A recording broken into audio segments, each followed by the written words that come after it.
Le dioxyde de carbone, communément appelé CO2, est le gaz à effet de serre le plus connu. Le CO2, produit par l'activité humaine, est le grand responsable des changements climatiques récents. Mais il y en a un autre, peut-être plus redoutable encore, le méthane. Le méthane est un gaz que l'on trouve à l'état naturel, contrairement au propane qui, lui, est un dérivé du pétrole.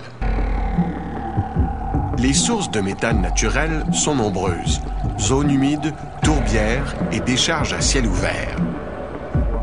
De fait, partout où il y a de la matière organique qui se décompose, il se produit du méthane. À ce compte, il ne faut pas oublier les ruminants, qui émettent une grande quantité de ce gaz pendant leur digestion. Cela représente environ 15% de la totalité des émissions de méthane. Tout comme le CO2, le méthane est un gaz à effet de serre. Il retient les rayons infrarouges dans l'atmosphère, donc la chaleur. Le problème, c'est que le méthane est un gaz à effet de serre 20 fois plus puissant que le CO2. Par conséquent, il faut agir rapidement, de manière à limiter la hausse de la température à moins de 2 degrés Celsius. Sinon, l'emballement climatique nous guette. Voilà pourquoi certains spécialistes du climat parlent de la bombe méthane. À cause de l'augmentation de la température observée dans le Grand Nord, le pergélisol est en train de fondre. Or, ce pergélisol est un gigantesque réservoir de méthane.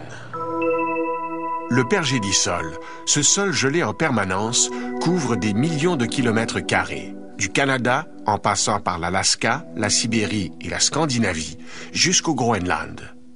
Depuis la dernière glaciation, il y a 11 000 ans, de vastes tourbières ont gelé, formant le pergélisol d'aujourd'hui.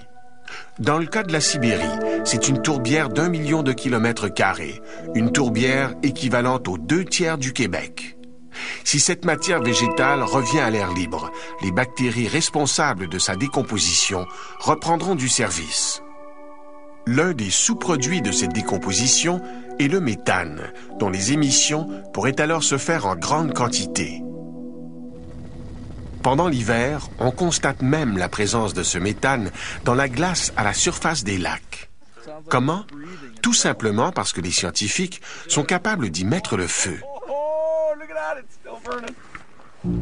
Mais une autre donnée vient compléter ce portrait inquiétant. Il y a aussi une quantité colossale de méthane dans la mer. La présence de ce méthane s'explique par le fait qu'autrefois, la région arctique était peuplée d'immenses forêts. Ces forêts se sont ensuite recouvertes d'eau, puis elles se sont fossilisées.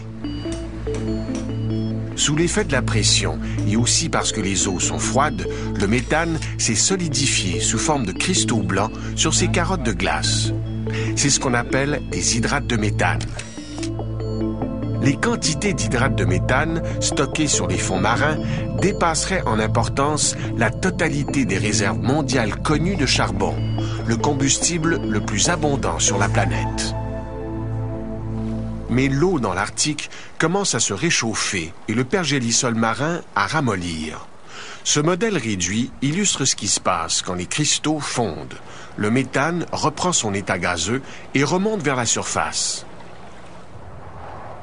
Le phénomène se produit à grande échelle partout dans l'Arctique.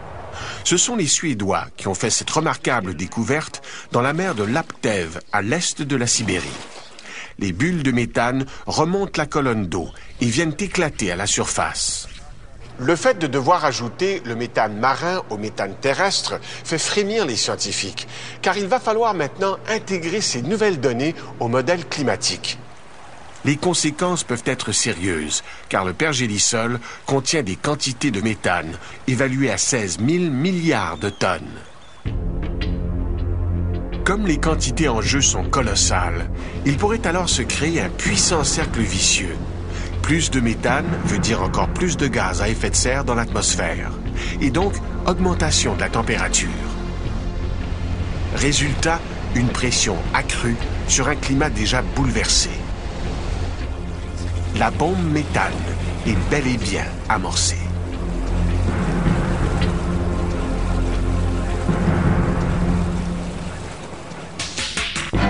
Au retour,